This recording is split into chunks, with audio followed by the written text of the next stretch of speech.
আচ্ছা না অনেকগুলা বাসে আড়ালে বসে আছে অনেকগুলো আমি ঘুরে ঘুরে দেখি আপনারা যারা আছেন আপনারা ভালো, এই অফিসার গুলা দুষ্ট। আপনাদের প্রতি আমাদের কোনো রাগ আপনারা বাংলাদেশকে ভালোবাসেন, অনেক কষ্ট করে কাজ করেন কিন্তু আপনাদের স্যালারিও দেয় না। অফিসার যারা রাতে মাদকের ব্যবসা করে এগুলা বিভিন্ন এমপির সাথে অনেক যা দেখেন, আপনার সন্তানকে আপনি পড়াইতে পারেন না, ওর সন্তান বিদেশে পড়ে।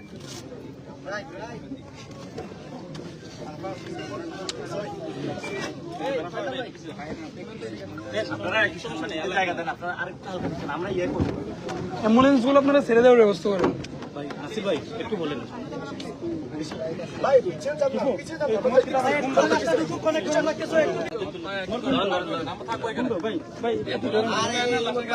একজন ধরো রে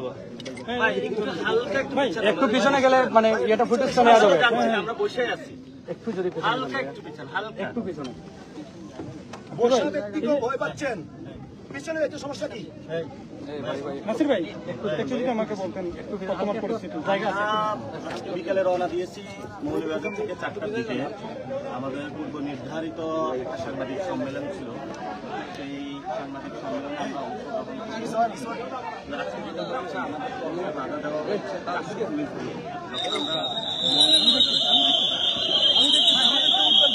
পরে আমাদেরকে তালুক ট্রাক দিয়ে বাধা দেওয়া হয়েছে, সেটা আমরা করিয়েছি।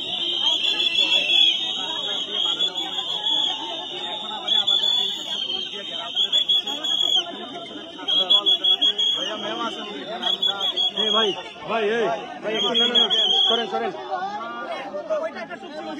আমরা ওইখানে গিয়ে আমাদের যাদের চোখ কেড়ে নেওয়া হয়েছে মামলাটা করতে চাই। হাতে কালকে আঘাত করা হয়েছে, উনি বাদী হয়ে মামলা করতে চান। পুলিশের বাদে আমরা যেতে পারছি না। ছাত্রদল, যুবদল, সব সন্ত্রাসী পুলিশ একসাথে ঐক্যবদ্ধভাবে, যেটা হাসিনার আমলে দেখছি সেই পরিস্থিতি বাংলাদেশে তারেক রহমানের বাংলাদেশে দেখতে পাচ্ছি আমরা।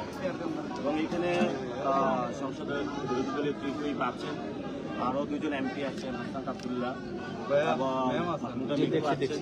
ওনার গায়ে হাত দিয়েছে পুলিশ, যারা এখানে পুরুষ পুলিশ আছে তারা আমাদেরকে মেরেছে, আঘাত করেছে। আমরা রাস্তায় আছি, আমরা বাংলাদেশে কোনো শান্তি শৃঙ্খলা নষ্ট করতে চাই না।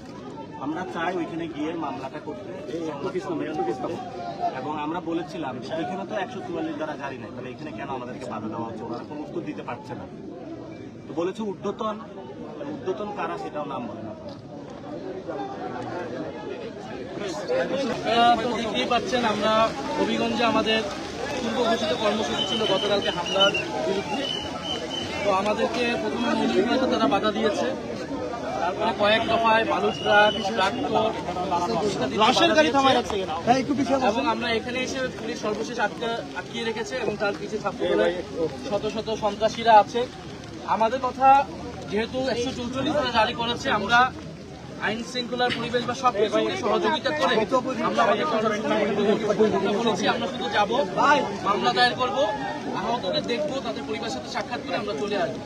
প্রয়োজনে আমরা যতজন বলবেন আমরা ততজন নিয়েই যাবো, আপনারা আমাদেরকে সহযোগিতা করুন। আমরা এখানে কোনো ধরনের পরিবেশ অশান্তি চাই না, আমরা চাই আপনারা লফুলি কাজ করছেন। কিন্তু তারা আজকে যেইখানে এইখানে কিন্তু 144 ধারা নাই, তারা এইখানে আমাদেরকে ব্যারিকেড দিয়েছে এবং আমাদেরকে সেখানে যেতেও দিবে না।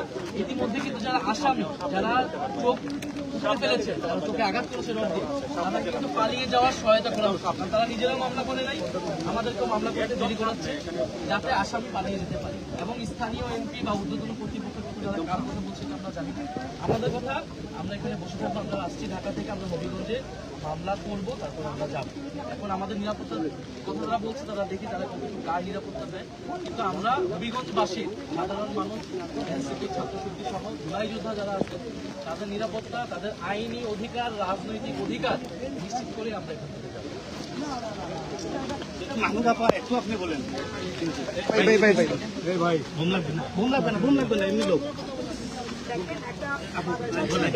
বাচ্চা ছেলের চোখ একটা অলরেডি নষ্টের পথে, ডাক্তার বলছে এটা দিয়ে কাজ হবে না, তাকে আমরা হায়ার চিকিৎসার জন্য ঢাকায় পাঠিয়ে দিয়েছি।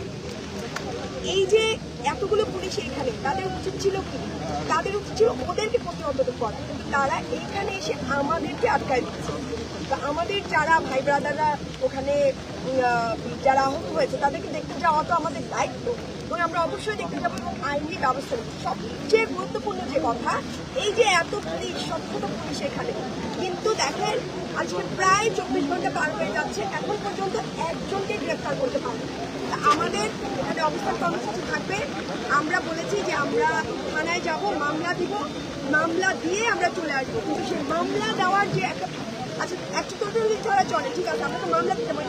এবং আমরা এটাও বলেছি যে আমরা 4-5 জনও যেতে রাজি, কিন্তু সেটাও ওনারা রাজি হচ্ছেন না, আমাদেরকে যেতে দিচ্ছেন না। অথচ ওই পাশে তারপর দেশীয় অস্ত্র সহ ওনারা দাঁড়িয়ে আছে। কি একটা অবস্থা! এবং পুলিশ কোনোভাবে সহযোগিতা করছে না, এটা ওনাদের ঊর্ধ্বতন কর্তৃপক্ষ এবং আমি বলবো যে এটা সরকার এটা করাচ্ছে, অবশ্যই না হলে ওনারা তাদের অর্ডার ছাড়া এটা করবেন। এবং এই যে সন্ত্রাসী কর্মকাণ্ড এরকম যদি এরিয়ায় চলে এবং কোনো বিচার যদি না পায়, 1 জুলাইতে চোখ হারাইছে, আর 1 জুলাইতে এসে আওয়ামী লীগের হাতে 1 জুলাইতে চোখ হারাইছে, আর 1 জুলাইতে এসে বিএনপির হাতে আমাদের ভাইরা চোখ হারাইছে। এইভাবে তো একটা দেশ চলতে পারে না। এইখানে সুরাহা করে